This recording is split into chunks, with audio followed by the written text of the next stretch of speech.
Imagine walking out of your own house just to be told by a total stranger that you're not allowed to live there, that it violates HOA rules, even though your ranch has been here for a century and you're not even part of their HOA.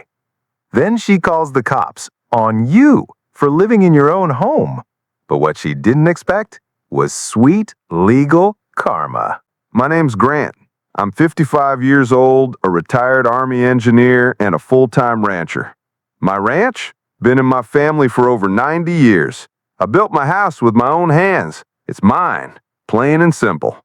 Recently, the town expanded, and a fancy HOA neighborhood named Willow Grove was built just down the road. Didn't bother me until some of them started thinking they could control land they didn't own. That's where Karen comes in. HOA president. Blonde bob, Range Rover, clipboard. She drove up one morning and said, "You're not allowed to live in that structure. It violates Willow Grove housing standards." I laughed. "Lady, I'm not even in your HOA. This land predates your HOA by 70 years. She replied, "That's what squatters say. This area is zoned for regulation." Then she snapped photos of my home. I told her to get off my land. She sped off yelling, "You'll be hearing from code enforcement." The next morning, 2 county officers showed up. They asked for the tenant. I said, "I'm the owner." Showed them the deed, the homestead record, and a plaque on my gate that read Dixon Ranch, Est 1931. They apologized and left. 3 days later, Karen came back, this time with a clipboard and a phone recording. "You're living illegally. I've confirmed with our HOA board." I said, "You have no jurisdiction. Want to test that in court?" That's when she called the cops, right there, in my driveway. Claimed I was a dangerous trespasser in my own home. And guess what? I recorded the whole thing. Sheriff arrived, a guy I actually knew from church. He stepped out, looked at Karen, looked at me, and sighed. "Karen, this is not your property." She lost it. "He's living outside our HOA guidelines. His fence is too tall. His barn paint is offensive." The sheriff chuckled. "You're on private, grandfathered land. Walk away now or I cite you for harassment." Turns out Karen had filed over 19 complaints against different residents, and 7 were completely false. I wasn't her first victim, but I was going to be the last. I filed a restraining order. Her HOA board held an emergency meeting. They had no idea what she was doing in their name. She was suspended as HOA president. The best part? My neighbor across the fence, Jim, invited her to a barbecue just to hear her get humiliated in front of everyone. She left in tears when I played her 911 call. Then karma came back harder. Karen's home? Turns out she made unauthorized changes, added a deck without a permit.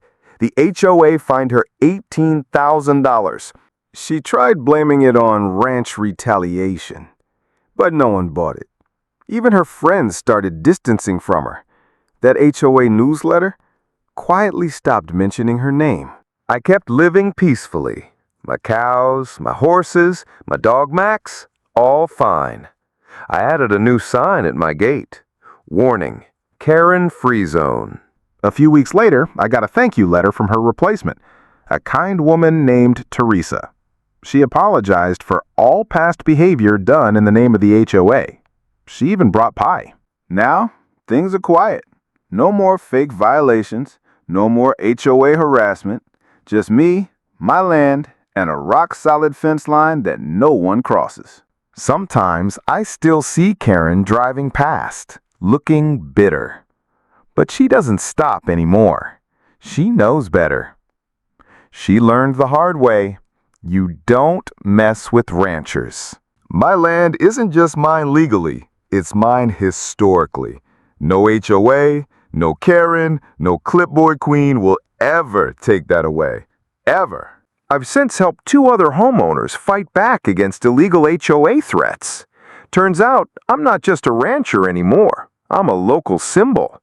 They now call me the Ranch Defender. One kid even asked for a selfie. I didn't plan on becoming famous, but hey, justice spreads fast. Now I hold monthly BBQs on the ranch. Everyone comes, except one person. You can guess who. Karen eventually moved to a quieter place where no one knew her history. Good luck with that. Her old house, bought by a young couple. They sent me a thank you note. We heard what you did. You saved the neighborhood. All I did was stand my ground, record everything, know the law, and let karma work its magic. So if someone ever tells you, you don't belong on your land, remember, they might just be the one who doesn't belong at all. Because Karen tried to get me kicked out of my own home. And now, she can't even walk past it without tasting shame. That's justice.